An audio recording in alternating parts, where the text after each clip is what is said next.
You got into the safety business because you wanted to protect people, but somewhere along the way, the job started controlling your time, your schedule, your priorities, even your income potential. What if the expertise you've built over the years in the field can give you something more? More freedom, more control, more ownership of your future. I'm Sheldon Primus, the author of 7 Steps to Starting a Profitable Safety Consulting Business and the host of the Safety Consultant Podcast, with more than 350 episodes helping safety professionals become consultants and grow their career. Consulting changed my life. In fact, I'm a full-time RVer, and one consulting contract paid for my home I live in today.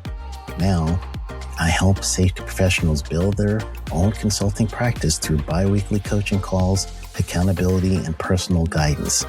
But this program isn't for everyone.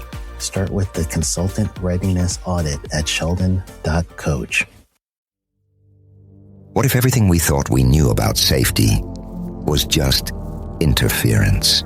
From the host of the Rated R Safety Show and the founder of Safety FM comes the complete Signal Transmission Trilogy, now available in one powerful edition.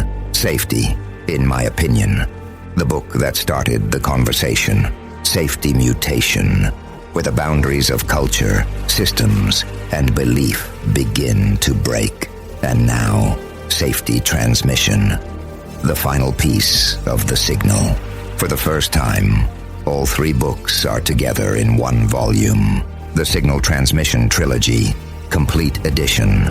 This isn't just about compliance. It's about consciousness. It's about decoding the way we think, lead, and live, inside and outside the system. Whether you've been following the signal since the beginning or you're just now tuning in, this is the version to own. Search Signal Trilogy on Amazon or visit safetyfm.com to get your copy now.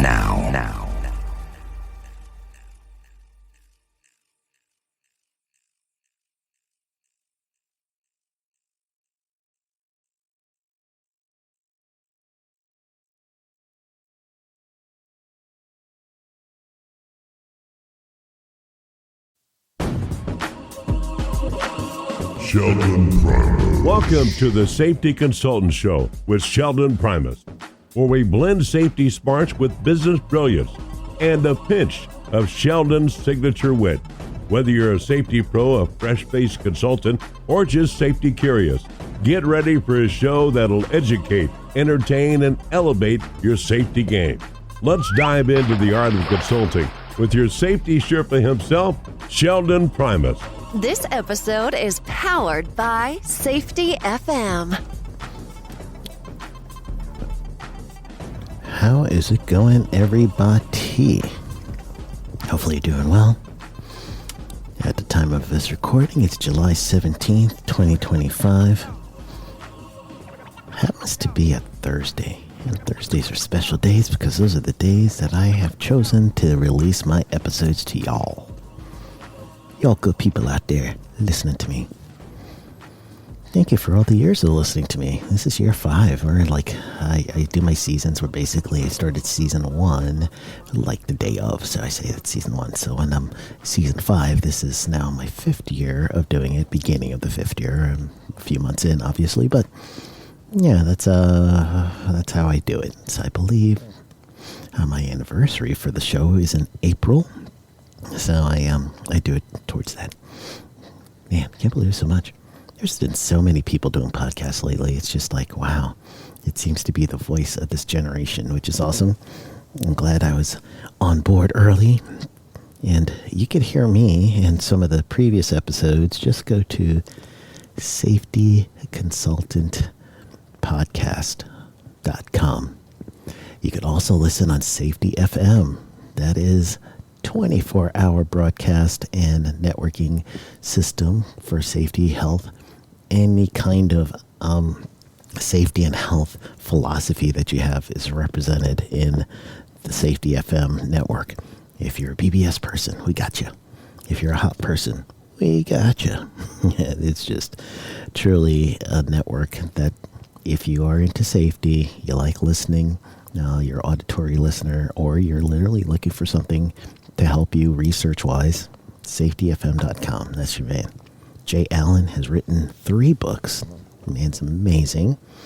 And you guys know Dr. J quite a bit because I've had him on my show a few times. I'm going to try to have him out now that the trilogy is done. I just need to finish the second and then do the third book. But again, he's part of the Safety FM family because him and Melissa, his wife, were the ones who created that. And please, please, please, I think if you're in safety, you're listening to me, you also need to go and get on Safety FM. And if you did not get to listen to my special episode with Dr. J, we had my 300th episode, which was February 13th. He was there, and I've interviewed him quite a bit. And the last time we just talked on his show, I basically got to interview him about his book. So I just want to put that one back again. All right. Love you, Jay. My man. Anyway, today I want to actually have like a real quick kind of discussion with you guys on proposals.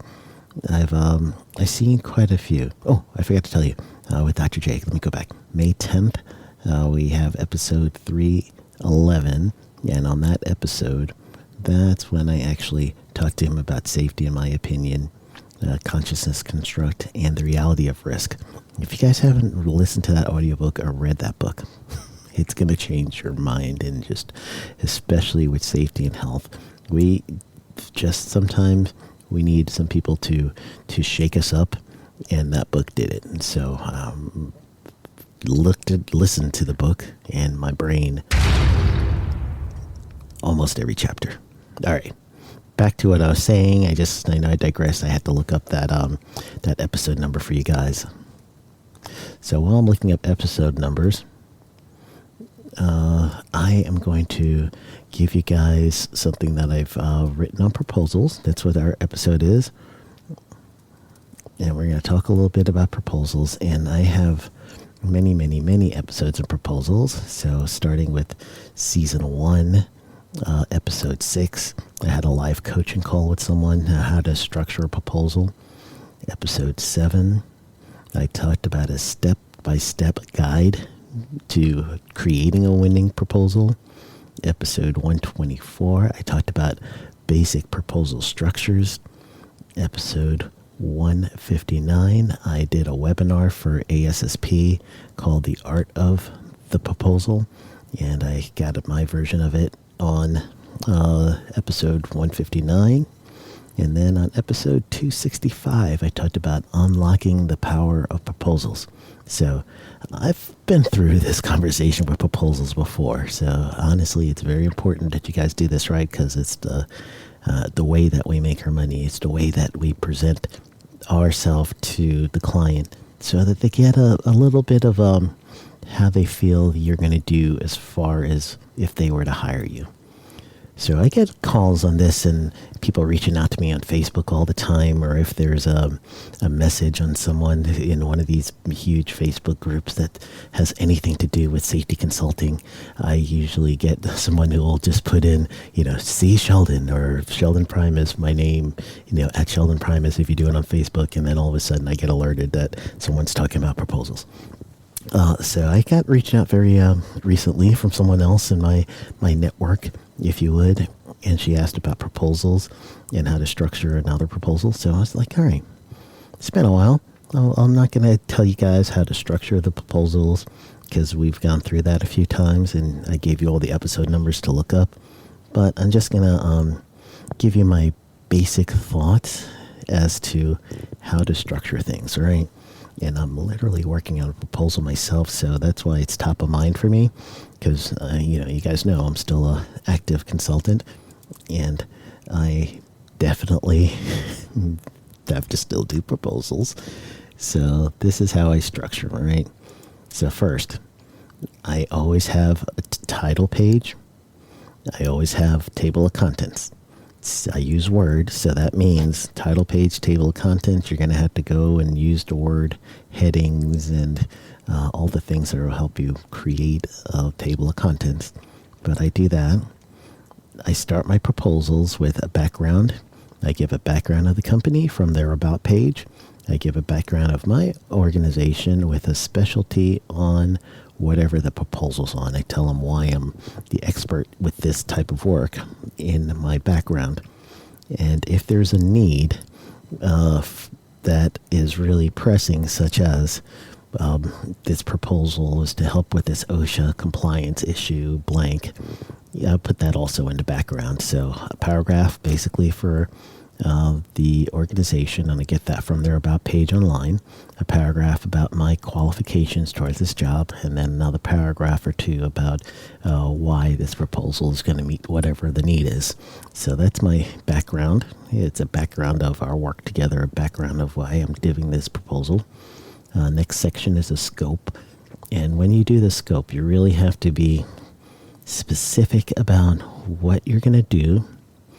What method are you going to use to do it?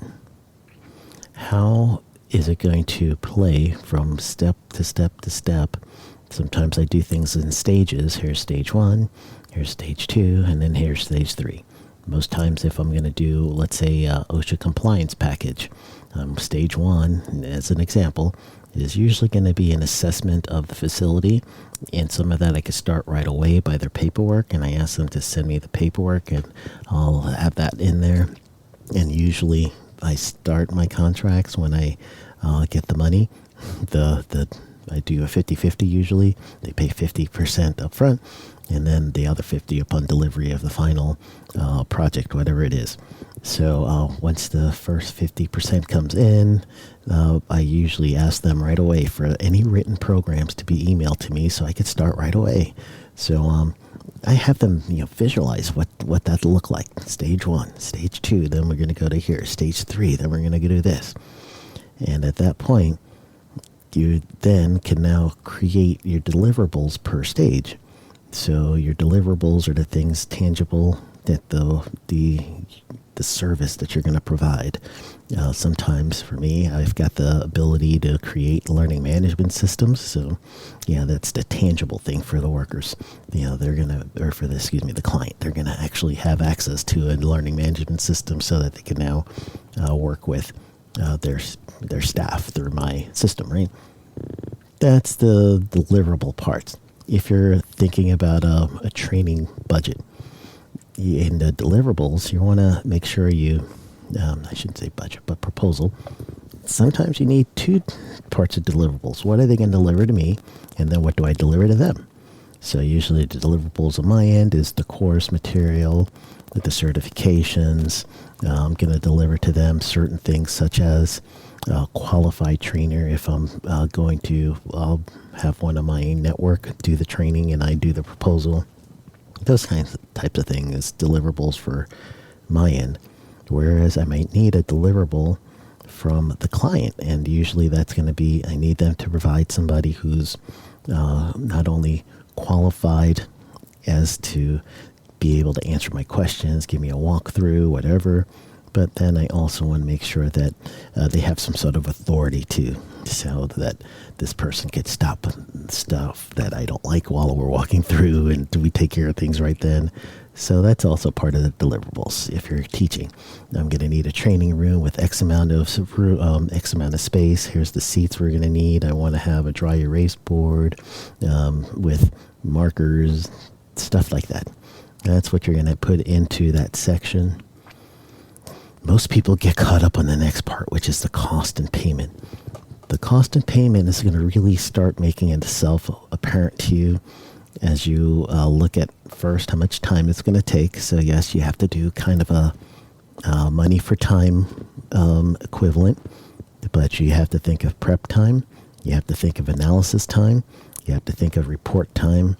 And if you're doing a physical walkthrough, you have to think about that time. So that might also include how many facilities you have to go to, what kind of square footage are you walking in a day, how much hazards, truly look at your NAICS code for the U.S. and Canada, Mexico. NAICS is North American Industry Classification System Code. So if it's high risk, And I consider high risk what OSHA considers high risk, those individuals that have to do electronic record keeping with only 20 workers. And that's, if you go to 1904, which is the OSHA record keeping, Appendix B, Subpart E, I believe. So if I'm correct, I'm doing this by memory, so hopefully I'm correct. But there's an Appendix E, not the Appendix A in Subpart B, which is the exempt companies. You don't want that, but you want go to Subpart E in 1904, which is record keeping. There's an Appendix B, and then that appendix tells you high risk areas. So if I now have a choice of, or I should say I'm doing a proposal to two companies, I'm probably going to charge the high risk organization a little bit more than I would the lower risk organization because the value to them is greater. Okay, the service will be the same, but the value is greater. Your quote has to reflect the value that your client's willing to pay. Also, you're thinking fairness, right? So you got a little bit of both, but I would look for risk. How risky is this client? The value of service, meaning if I know that OSHA's going to be able to cite this person for an incredibly high amount of money, then that value goes up, that structure goes up. So whenever I'm doing the quote, I'm going to reflect that. So if I'm doing, for instance, a quote with a fall protection class for residential roofers, and I know that OSHA cites these residential roofers so much higher than doing a fall protection class for maybe a private school, at that point, I'm only doing ladder safety and a few other things, right? Maintenance work that I'm going to help them with. But honestly, if it's a 4-hour class, both organizations, I'm going to charge the residential roofers higher than I would the school. And the reason why is risk. The reason why is OSHA then also pretty much looks at that organization that's a residential roofer as being high risk. So they have much more to lose. So there's a variable of that. There's a variable of size.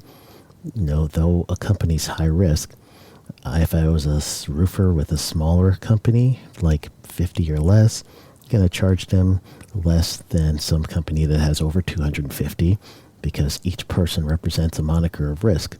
So therefore, that's embedded in the risk side of how much I'm going to cost. You notice I didn't give you guys dollar figures yet. That's because I can't give you dollar figures. It has to be up to you. So best way you could do is try to figure out what is your market value. If it's something like a OSHA 10 or OSHA 30, that's easy. You could just look up OSHA 10 and 30s online in your area, and then you can start getting a profile of how much other people are charging. That doesn't mean you charge the same because it could be under or overvalued depending on your market. But you also have to think about yourself. How much is my service worth? How much is my expertise worth? How much am I paying to get over here and travel and all that? Because you're going to have to think about travel and per diem.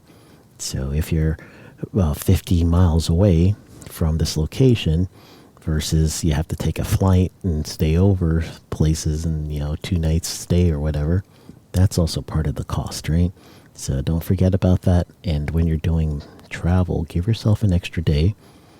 So you want to get there the day before, not the day of. And then usually I check out on the last day I'm with the client, and then I try to drive out of there if I'm driving, or if I'm flying, then I'll basically check out the following morning. So think about that too with your structure of how much you're going to pay. Don't forget about your time for what is it going to cost you, and this is where you can do your hours, your time physically to walk the facility, the time to do your reports and everything else. So that's also embedded in there too. How do you structure your hours? We're in the professional range, so we are right around that lawyer, consultant, are pretty much considered someone that is in that level, if you would. So I've told you guys before, my hourly rate's $3.25. Not everybody will be able to do that. I started at $80 an hour. So it's your experience, everything else.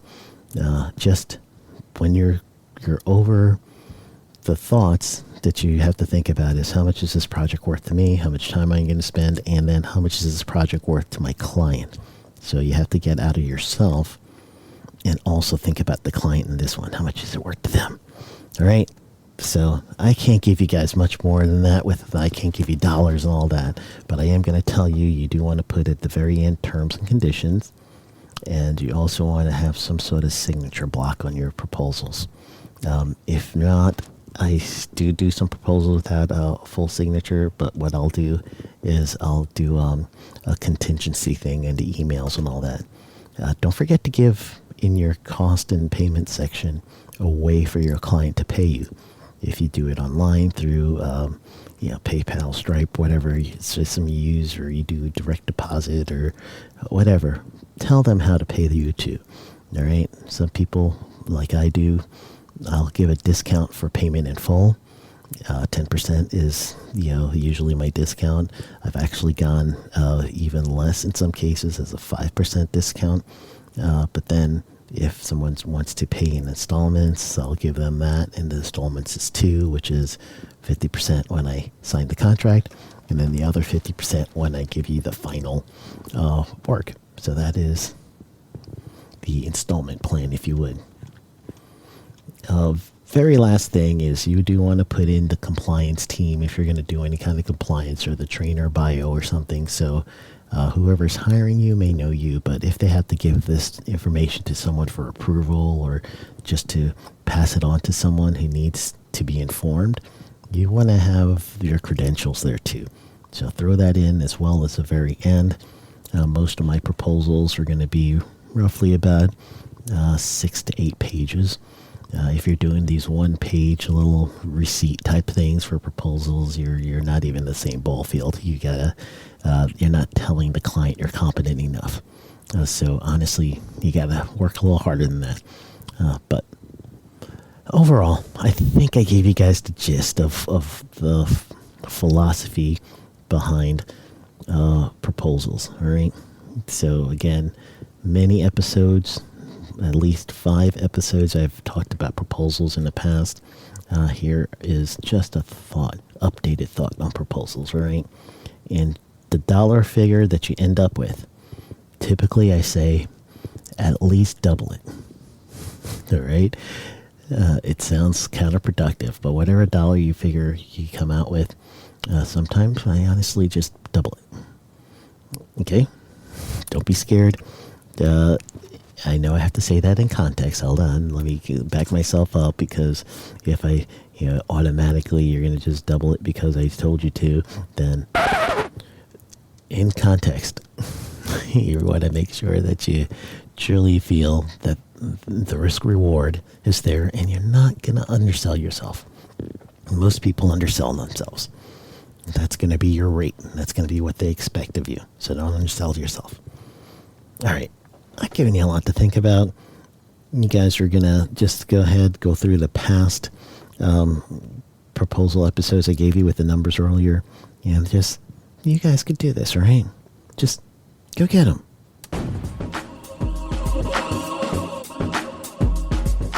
That's a wrap for today's safety show. Remember, safety isn't just about hard hats and caution signs. It's about business smarts too. Thanks for joining us on the Safety Consultant Show with Sheldon Primus. Until next time, stay safe, stay savvy, and keep consulting like a boss. Go get 'em. The views and opinions expressed on this podcast or broadcast are those of the host and its guests and do not necessarily reflect the official policy or position of the company. Examples of analysis discussed within the past hour, only examples. It should not be utilized in the real world as the only solution available, as they are based only on very limited and dated open source information. Assumptions made within this analysis are not reflective of the positions of the company. No part of this podcast or broadcast may be reproduced, stored in a retrieval system, or transmitted in any form or by any means, mechanical, electronic recording, or otherwise, without prior written permission of the creator of the podcast or broadcast, Sheldon Primus. This episode has been powered by Safety FM. Are you ready to make a difference? Introducing the Safety Consultant Blueprint course. Unlock your potential as a safety consultant. Learn the skills, strategies, and ethics to create safer workplaces for your very own client. From risk assessment to client acquisition, we've got you covered. Become a safety consultant and open doors to being your own boss. Join us and be the hero of workplace safety. Enroll today. Safety starts with you. Take the first step now. Visit our website and enroll in the Safety Consultant Blueprint course. Empower businesses. Protect lives. SafetyConsultantBlueprint.com.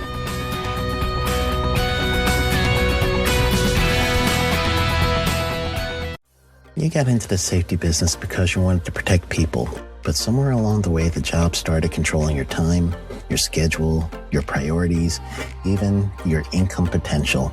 What if the expertise you've built over the years in the field can give you something more? More freedom, more control, more ownership of your future.